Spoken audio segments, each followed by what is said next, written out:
সুপ্রিয় সুধী, আমন্ত্রণ আজ বেলায়। কথা ছিল প্যারাডক্সিক্যাল স্বৈরাচার পর্বে কথা বলবো মাহফুজ আলমের দায় এবং দরদের সম্পর্ক নিয়ে। এই দায় এবং দরদের সম্পর্ক নিয়ে কথা বলতে যেয়ে যেটি বেরিয়ে এসেছে সেটি হচ্ছে পালনবাদ। এই পালনবাদ কি, কেন এবং কিভাবে এলো? সে প্রসঙ্গে আজ বিস্তারিত আলোচনা। এই আলোচনার সঙ্গে থাকবেন এবং আপনারা যদি মনে করেন এই ইনফরমেশন গুলো সবার মাঝে ছড়িয়ে দেয়া দরকার, তাহলে এপিসোড গুলো শেয়ার করবেন। তাহলে এবার চলুন মাহফুজ আলমের দায় এবং দরদের সম্পর্ক বিশ্লেষণ করবার আগে যে বিষয়টি নিয়ে কথা বলা দরকার সেটি হচ্ছে পালনবাদ এবং তারা এই পালনবাদকে কেন ইন্ট্রোডিউস করাতে চাচ্ছেন সে বিষয়ে বিস্তারিত আলোচনা। দেশ চালাতে দর্শন লাগে এবং মতবাদ লাগে। আওয়ামী লীগকে ক্ষমতা থেকে সরানোর পরে তা পুরোপুরি শূন্য। প্ল্যান মেটিকুলাস ক্ষমতা দখলকারীরা সেই শূন্যতা পূরণ করতেই খুঁজে এনেছে সুবহানি, হাশেম এবং ভাসানীদের পালনবাদ বা রবুবিয়াত। এখন আসুন জেনে নেই এই পালনবাদ কি। একটি রাজনৈতিক এবং তাত্ত্বিক ধারণা যা মূলত মাওলানা ভাসানীর নেতৃত্বে গড়ে উঠেছিল, যা ৬০-৭০-এর দশকে বাংলাদেশের প্রেক্ষাপটে রাজনৈতিক এবং সামাজিক আন্দোলনের সঙ্গে সম্পর্কিত। এটি একদিকে ইসলামিক মূল্যবোধের সাথে সংশ্লিষ্ট, অপরদিকে সমাজতান্ত্রিক চিন্তার সঙ্গে সংলাপ তৈরি করে। পালনবাদের মূল উদ্দেশ্য ছিল শোষিত এবং বঞ্চিত জনগোষ্ঠীর জন্য একটি মুক্তিকামী সমাজ ব্যবস্থা প্রতিষ্ঠা করা। পালনবাদকে কেউ ইসলামিক সমাজতন্ত্র বলে উল্লেখ করেছেন, কারণ এর মধ্যে রয়েছে ধর্মীয় মূল্যবোধ ও সমাজতন্ত্রের আদর্শ উভয়েরই প্রভাব। তবে এই দুটির মধ্যে কিছু মৌলিক পার্থক্য রয়েছে। যেমন প্রথমত, পালনবাদে ধর্মীয় মূল্যবোধের গভীর উপস্থিতি রয়েছে, যেখানে সমাজতন্ত্র ধর্মকে সাধারণত উপেক্ষা করে এবং তা থেকে দূরে থাকে। দ্বিতীয়ত, সমাজতন্ত্র একটি নির্দিষ্ট রাজনৈতিক তত্ত্ব এবং কাঠামোর উপর ভিত্তি করে কাজ করে। কিন্তু পালনবাদ ছিল বেশি আধ্যাত্মিক এবং জীবন ঘনিষ্ঠ। পালনবাদের তাত্ত্বিকতার গভীরতা কতটুকু? মাওলানা আজাদ সুবহানি পালনবাদের বৈজ্ঞানিক এবং সামাজিক দিকগুলো নিয়ে চিন্তা করেছিলেন এবং আবুল হাশিম পালনবাদের তত্ত্বকে আরো সুসংহত করবার চেষ্টা করেছিলেন এবং এটিকে টোটালিটারিয়ান তত্ত্বগুলোর বিকল্প হিসেবে উপস্থাপন করেছিলেন। যদি পালনবাদ সে সময় বিকশিত হতো, তবে পালনবাদের অন্তত ৩টি ধারা এখানে অব্যাহত থাকত। একটি হচ্ছে এক্সপেরিমেন্টাল ধারা, দ্বিতীয়টি হচ্ছে লিবারেল বা উচ্চ শিক্ষিতদের জন্য আবুল হাশিমের তত্ত্ব এবং থার্ড বিষয়টি হচ্ছে সাবঅল্টার্নদের জন্য মাওলানা আব্দুল হামিদ খান ভাসানীর তত্ত্ব। বাংলাদেশের প্রেক্ষাপটে পালনবাদ কতটুকু প্রাসঙ্গিক? পালনবাদ একটি ধর্মীয় ও রাজনৈতিক ধারণা, যা পালনকর্তা সর্বাত্মক কর্তৃত্ব এবং শাসন ব্যবস্থা প্রতিষ্ঠা করে এবং গুরুত্ব আরোপ করে। এখন আসুন বাংলাদেশের প্রেক্ষাপটে পালনবাদ কতটা প্রাসঙ্গিক। বাংলাদেশের প্রেক্ষাপটে এই মতবাদটি কার্যকর না হওয়ার কয়েকটি কারণ রয়েছে। তার মধ্যে উল্লেখযোগ্য কয়েকটি কারণ তুলে ধরছি। যেমন প্রথমত, সমাজে অপ্রাসঙ্গিক। ধর্মনিরপেক্ষ সমাজে পালনবাদ অকার্যকর, কারণ এসব সমাজে আধ্যাত্মিক ব্যাখ্যার চেয়ে বৈজ্ঞানিক ও বস্তুগত ব্যাখ্যাকে অধিকতর গুরুত্ব দেয়া হয়। দ্বিতীয় কারণটি হচ্ছে প্রকৃত সমস্যার উপেক্ষা। অনেক সময় এই ধারণা মানব সৃষ্ট সমস্যাগুলোর জন্য দায়িত্বশীল ব্যক্তি বা প্রতিষ্ঠানকে জবাবদিহি থেকে রেহাই দেয়। তৃতীয় কারণ, বৈজ্ঞানিক অগ্রগতির সঙ্গে সাংঘর্ষিক। আধুনিক বিজ্ঞান সৃষ্টির প্রাকৃতিক নিয়ম বা কার্যকারণ ব্যাখ্যা করতে পারে, যা পালনবাদের সঙ্গে সাংঘর্ষিক হতে পারে। চতুর্থ কারণটি হচ্ছে বৈষম্য সৃষ্টি। পালনবাদ অনেক ক্ষেত্রে সমাজে দারিদ্র্য, বৈষম্য ও অন্যায়ের জন্য অকার্যকর বলে প্রমাণিত হয়। কারণ এটি প্রায়শই সৃষ্টিকর্তার ইচ্ছা বা পরীক্ষার অংশ হিসেবে ব্যাখ্যা করা হয়। এখানে একটি মজার বিষয় হচ্ছে বৈষম্য বিরোধীরা বৈষম্য সৃষ্টিকারী একটি মতবাদকে তুলে এনেছে এই ইনক্লুসিভ সোসাইটিতে। ভীষণ মজার বিষয়টি লক্ষ্য করবেন। বহুধর্মীয় ও সাংস্কৃতিক বৈচিত্র্য। বাংলাদেশ একটি বহুধর্মীয় ও সাংস্কৃতিক দেশ। এখানে ইসলাম ধর্ম প্রধান হলেও হিন্দু, বৌদ্ধ, খ্রিস্টান সহ অন্যান্য ধর্মের অনুসারীরা রয়েছে। রবুবিয়াতের মতো একটি নির্দিষ্ট ধর্মীয় শাসন ব্যবস্থা প্রতিষ্ঠা করা এই বৈচিত্র্যের সঙ্গে সামঞ্জস্যপূর্ণ নয়। এবং ষষ্ঠ কারণটি হচ্ছে সংবিধান ও ধর্মনিরপেক্ষতা। বাংলাদেশের সংবিধান ধর্মনিরপেক্ষতার উপর ভিত্তি করে রচিত হয়েছে, যেখানে সকল ধর্মের মানুষের সমান অধিকার নিশ্চিত করা হয়েছে। রবুবিয়াতের মতো একটি ধর্মীয় শাসন ব্যবস্থা সংবিধানের এই মূল নীতির সঙ্গে সাংঘর্ষিক। রাজনৈতিক বাস্তবতা। বাংলাদেশের রাজনৈতিক কাঠামো গণতান্ত্রিক পদ্ধতিতে পরিচালিত হয়, যেখানে বিভিন্ন রাজনৈতিক দল ও মতের সহাবস্থান রয়েছে। পালনবাদের মতো শাসন ব্যবস্থা এই বহুমাত্রিক রাজনৈতিক ব্যবস্থার সঙ্গে সামঞ্জস্যপূর্ণ নয়। এখন আসুন অষ্টম কারণটি, তত্ত্বের সীমাবদ্ধতা। পালনবাদ একটি পূর্ণাঙ্গ তাত্ত্বিক কাঠামো তৈরি করতে পারেনি। এটি ধর্মীয়, আধ্যাত্মিক এবং সমাজতান্ত্রিক ধারণার একত্রিত মিশ্রণ হলেও বাস্তবায়নের উপযুক্ত রূপরেখা নেই। নবম কারণটি হচ্ছে নফসানিয়াত এবং রুহানিয়াত।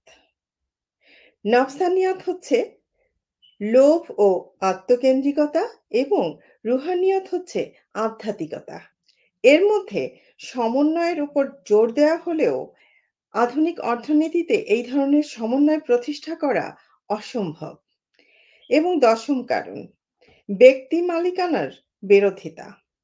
পালনবাদে ব্যক্তি মালিকানার উচ্ছেদ বাংলাদেশের প্রেক্ষাপটে অত্যন্ত সাংঘর্ষিক, কারণ এদেশের অর্থনীতি প্রধানত কৃষি এবং ক্ষুদ্র ব্যবসা কেন্দ্রিক। অধিকাংশ মানুষ তাদের নিজস্ব সম্পদ বা ব্যবসার উপর নির্ভরশীল, যা তাদের জীবিকার মূল ভিত্তি। ব্যক্তি মালিকানা উচ্ছেদ করলে এই অর্থনৈতিক কাঠামো ভেঙে পড়বে। বর্তমান পুঁজিবাদী ও উদার অর্থনৈতিক কাঠামোতে ব্যক্তি মালিকানা গভীরভাবে প্রতিষ্ঠিত, যা থেকে সরে আসা বাস্তবসম্মত নয়। এবং সর্বশেষ কারণটি হচ্ছে আন্তর্জাতিক সম্পর্ক ও অর্থনীতি। গ্লোবালাইজেশনের এই যুগে বাংলাদেশের অর্থনীতি ও আন্তর্জাতিক সম্পর্ক বৈচিত্র্যময়। রবুবিয়াতের মতো একটি শাসন ব্যবস্থা গ্রহণ করলে আন্তর্জাতিক সম্প্রদায়ের সঙ্গে সম্পর্ক ও অর্থনৈতিক সহযোগিতার জটিলতা সৃষ্টি হবে। এখন আসুন জেনে নেই কেন এই পালনবাদ। বঙ্গবন্ধুকে দেশের রাজনীতি থেকে সরাতে হলে যে বিশাল শূন্যতা তৈরি হয় তা কাটাতেই প্ল্যান মেটিকুলাসের দ্বিতীয় ফেজে শেরেবাংলা একে ফজলুল হক, হোসেন শহীদ সোহরাওয়ার্দী, যোগীন্দ্রনাথ মণ্ডল, আবুল হাশিম এবং মাওলানা আব্দুল হামিদ খান ভাসানীকে ব্যবহার করেছে তারা। কিন্তু সমস্যা হলো এই ৫ নেতার রাজনীতি ছিল বাঙালি জাতীয়তাবাদের রাজনীতি। সমাজতন্ত্রের জন্য সংগ্রাম, ফাংশনাল গণতন্ত্র প্রতিষ্ঠা এবং রাষ্ট্রের ধর্মনিরপেক্ষতা। সবচাইতে মজার বিষয় হলো এই রাজনীতি আওয়ামী লীগ করছে, করে আসছে এবং করে। তাহলে উপায়? উপায় হলো আবুল হাশিম এবং মাওলানা আব্দুল হামিদ খান ভাসানের পলিটিক্যাল থিওরি ছিল পালনবাদ, যেটি থিওরিটিক্যালি ডেভেলপড নয়। কিন্তু মুজিববাদের বিকল্প হিসেবে যখন কিছু একটা পাওয়া গেছে, এই মবের মুলুকের মবরা এখানে সেটি প্রতিষ্ঠা করবে সেটি যে কোনো প্রকারেই হোক। প্রোক্লেমেশন অফ সেকেন্ড রিপাবলিক ঘোষণা করেই হোক আর জোর করে বাঙালিকে চাপিয়ে দিয়ে ইসলামিক খিলাফত প্রতিষ্ঠার মাধ্যমেই হোক। সবচাইতে মজার বিষয় হলো তারা সেই ঘোষণা থেকে বিড়ালের মতো সরে এসেছে এবং সেটি সরকারের কাঁধে দায় চাপিয়ে দিয়েছে। এখন দেখা যাক সরকার এটিকে কিভাবে প্রডিউস করেন। ৭২ এর সংবিধানকে ছুঁড়ে ফেলে দিয়ে সেই পালনবাদ অর্থাৎ তথাকথিত আ আলী রিয়াজকে ডেকে এনে যে নতুন সংবিধান রচনা করা হয়েছে এই পালনবাদের উপর ভিত্তি করে সেটিকে কিভাবে প্রডিউস করে। এবার একটু ফ্ল্যাশব্যাকে আসা যাক। উদাহরণটা অবশ্যই পাকিস্তানের। জামায়াতে ইসলামীর প্রতিষ্ঠাতা নেতা মওদুদির নেতৃত্বে কাদিয়ানীদের কাফির ঘোষণা করে পাকিস্তানে সাম্প্রদায়িক দাঙ্গা লাগিয়েছিল।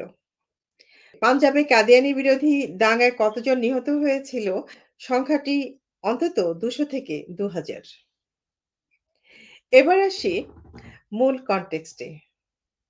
বড়লাট অর্থাৎ গভর্নর জেনারেল মালিক গোলাম মোহাম্মদ এবং প্রধানমন্ত্রী মোহাম্মদ আলী ১৯৫৩ সালের ১৯ জন পাঞ্জাবে এবং অন্যান্য স্থানে দাঙ্গার বিষয়টি খতিয়ে দেখতে ২ সদস্য বিশিষ্ট একটি অনুসন্ধান কমিটি গঠন করে।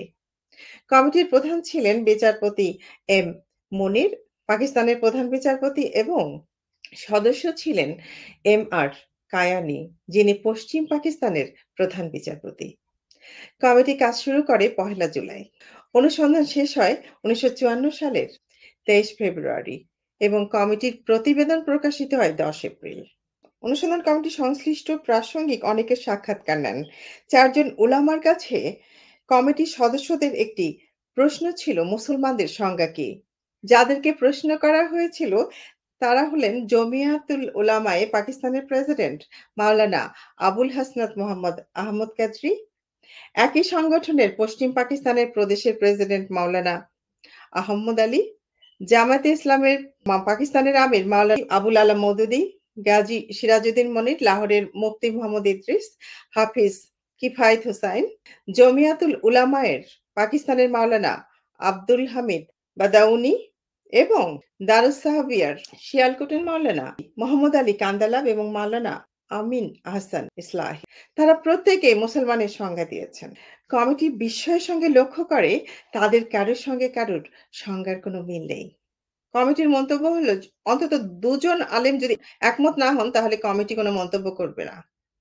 এখন বলেন অখণ্ড পাকিস্তানের শীর্ষ মাওলানারাই মুসলমানের সংজ্ঞায় একমত হতে পারেন নাই। সেখানে পালনবাদের মতো একটি মতবাদ সামনে আনা হয়েছে যা থিওরিটিক্যালি ডেভেলপড নয়। এরপরেও এখন পর্যন্ত যা আছে সেটারও ৩ টা ধারা। বঙ্গোপসাগরের উত্তরের মানুষগুলো কোনটা ছেড়ে কোনটা নেবেন? খেয়াল করবেন। রাজনৈতিক দল নয়, সমিতি। মাওলানা ভাসানী যে সমাজ এবং রাষ্ট্রের স্বপ্ন দেখতেন তা পালনবাদ কিংবা সমাজতন্ত্র নানান নামে ব্যাখ্যা করা যায়। রাজনৈতিক নেতা হিসেবে মাওলানা ভাসানী সাধারণত তার কর্মী এবং সমর্থকদের মাঝে পালনবাদের গুরুত্ব তুলে ধরতেন। তিনি প্রায়ই ইসলামী সমাজতন্ত্র শব্দগুচ্ছ ব্যবহার করতেন। পীর হিসেবে তিনি তার মুরিদদের শিক্ষা দিতেন সুফিবাদের পাশাপাশি সমাজতন্ত্র প্রতিষ্ঠার জন্য কাজ করতে। পালনবাদ নিয়ে মাওলানা ভাসানী থিওরি আকারে কোনো বই লিখে যাননি। পালনবাদ সম্পর্কে তার চিন্তাভাবনা পাওয়া যায় তার ৩ টা ভাষণ থেকে। পালনবাদ কি এবং কেন? ১৯ জানুয়ারি ১৯৭০ চাবুক মাওলানা ভাসানী সংখ্যা। রবুবিয়াতের ভূমিকা প্রকাশ সন্তোষ মে ১৯৭৪ এবং শেষ অভিভাষণ খোদাই খিদমতগার সন্তোষ ১৩ নভেম্বর ১৯৭৬। বিংশ শতাব্দীর ব্রিটিশ ভারতের এই অন্যতম তৃণমূল রাজনীতিবিদ এবং গণ আন্দোলনের নায়ক মাওলানা আব্দুল হামিদ খান ভাসানীর রাজনৈতিক টাইমলাইন ভালো করে খেয়াল করে দেখুন। তিনি স্বরাজ্য পার্টি, পূর্ব পাকিস্তান কৃষক পার্টি এবং মুসলিম লীগের রাজনীতি করেছেন। পূর্ব পাকিস্তানের আওয়ামী মুসলিম লীগ, বাংলাদেশ আওয়ামী লীগ এবং ন্যাশনাল আওয়ামী পার্টি ন্যাপ প্রতিষ্ঠাতা ছিলেন, যিনি পাকিস্তান সৃষ্টি এবং বাংলাদেশের মহান স্বাধীনতা আন্দোলনে বিশেষ গুরুত্বপূর্ণ ভূমিকা পালন করেছেন। রাজনৈতিক জীবনের বেশিরভাগ সময় তিনি মাওপন্থী, কমিউনিস্ট তথা বাম ধারার রাজনীতির সাথে জড়িত ছিলেন। তার অনুসারীরা অনেকেই তাকে লাল মাওলানা নামে ডাকতেন। এখানে আপনাদের মনোযোগ আকর্ষণ করছি। স্বাধীন বাংলাদেশের মজলুম জননেতার করা সংগঠনের নাম কি? হুকুমতে রাব্বানিয়া সমিতি। হুকুমতে রাব্বানিয়া সমিতি ১৯৭৪ এর ৮ এপ্রিল গঠন করেন। নামটা খেয়াল করে দেখুন, সমিতি। পার্টি, দল বা লীগ জাতীয় কোনো শব্দ নেই। রাজনীতির মৌলানা এটা বুঝতেন, পালন বাদ দিয়ে আর যাই হোক, না রাষ্ট্র, না রাজনৈতিক দল কোনটাই গঠন করা সম্ভব না। বদরুদ্দীন ওমর। এবার আসুন, বদরুদ্দীন ওমর সেই পালনবাদ বুঝলেন না, মাহফুজ আলম তথাকথিত দপ্তরবিহীন উপদেষ্টা পালনবাদ বুঝে নিলেন। বদরুদ্দীন ওমর। বদরুদ্দীন ওমর সেই পালনবাদ বুঝলেন না, কিন্তু মাহফুজ আলম বুঝে নিলেন। পালনবাদের মূল আজাদ সোবহানের পরে আবুল হাশিম গুরুত্বপূর্ণ তাত্ত্বিকের ভূমিকা পালন করেছেন। এবার একটু তার সম্পর্কে বলি। তিনি পশ্চিমবঙ্গের বর্ধমানের অভিজাত জমিদার পরিবারের সন্তান। তার পিতা প্রখ্যাত ভারতীয় জাতীয় কংগ্রেস নেতা আবুল কাসেম। ১৯৪৬ সালের প্রাদেশিক নির্বাচনে মুসলিম লীগের সাফল্য প্রধানত হাশিমের গতিশীল নেতৃত্বের কারণেই সম্ভব হয়েছিল। বঙ্গীয় প্রাদেশিক মুসলিম লীগের এই সাধারণ সম্পাদক হাশিম ছিলেন ১৯৪৭ সালের অবিভক্ত স্বাধীন বাংলা পরিকল্পনার অন্যতম রূপকার। ভারত বিভাগের পর আবুল হাশিম পশ্চিমবঙ্গের প্রাদেশিক আইনসভার বিরোধী দলের সংসদীয় নেতা নির্বাচিত হন। ১৯৫০ সালে তিনি পূর্ববঙ্গে চলে আসেন এবং ঢাকায় স্থায়ীভাবে বসবাস শুরু করেন। ভাষা আন্দোলনে তিনি অত্যন্ত সক্রিয়ভাবে অংশগ্রহণ করেন। সমসাময়িক রাজনৈতিক দলগুলোর মতাদর্শের সঙ্গে নিজেকে খাপ খাওয়াতে না পেরে খিলাফতে রাব্বানি পার্টি নামে একটি নতুন রাজনৈতিক দল গঠন করেন। যাদের পালনবাদ সম্পর্কে আগ্রহ আছে তারা তার রব্বানির দৃষ্টিতে আবুজর গিফারি সোসাইটির পক্ষে অধ্যাপক শাহেদ আলী ১৯৭০ সংকলিত নিবন্ধসমূহ পড়তে পারেন। এবার আসি কোর পয়েন্টে। তিনি বাংলাদেশের খ্যাতনামা বামপন্থী বুদ্ধিজীবী জাতীয় মুক্তি কাউন্সিলের সভাপতি বদরুদ্দীন ওমরের পিতা। পালনবাদের গুরুত্বপূর্ণ তাত্ত্বিকের সন্তান, বাংলাদেশের কমিউনিস্ট পার্টি, মার্কস এবং লেনিনবাদী নেতা বদরুদ্দীন ওমর। তিনি বুঝলেন না, বুঝে নিলেন মাহফুজ আলম। আমরা এই দেশে কি দেখে এসেছি? আমরা এই দেশে দেখেছি বঙ্গবন্ধুর মুজিববাদ কিংবা জিয়ার বাংলাদেশী জাতীয়তাবাদ। এর বর্তমান নেতৃত্ব কে দিচ্ছেন? কারা দিচ্ছেন? অক্সফোর্ড বিশ্ববিদ্যালয় থেকে দর্শন, রাজনীতি এবং অর্থনীতি এই ৩ বিষয়ে অনার্স করে আসা বদরুদ্দীন ওমর। তিনি পালনবাদ বুঝলেন না। প্রাচ্যের অক্সফোর্ড থেকে আইন পড়ুয়া তথাকথিত দপ্তরবিহীন উপদেষ্টা মাস্টারমাইন্ড মাহফুজ আলম পালনবাদ বুঝে নিলেন। Think about it. আসলে এদের লক্ষ্য কি? গেল ১০০ দিনে নিশ্চয়ই ধরতে পেরেছেন বর্তমানে রাষ্ট্র ক্ষমতায় থাকা ব্যক্তি এবং গোষ্ঠী কতটা আন্তরিক এবং কতটা সৎ। কি তাদের লক্ষ্য? কি করতে চায় তারা? এদের লক্ষ্য যেন-তেনভাবে রাষ্ট্র ক্ষমতা কক্ষিগত করে রাখা। এর জন্য যতভাবে সম্ভব জাতিকে বিভ্রান্ত করা, কখনো বৈষম্য বিরোধী বলে, কখনো মেধার নামে, কখনো ধর্মের নামে, কখনো বা মতবাদের নামে।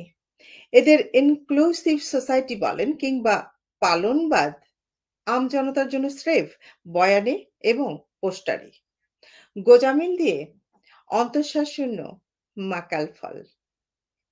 এবার দেখেন আপনারা যা ভালো মনে করেন, যা বোঝেন। কথা হবে পরের এপিসোডে। সে পর্যন্ত বিলেত বাংলার সঙ্গে থাকবেন। ধন্যবাদ।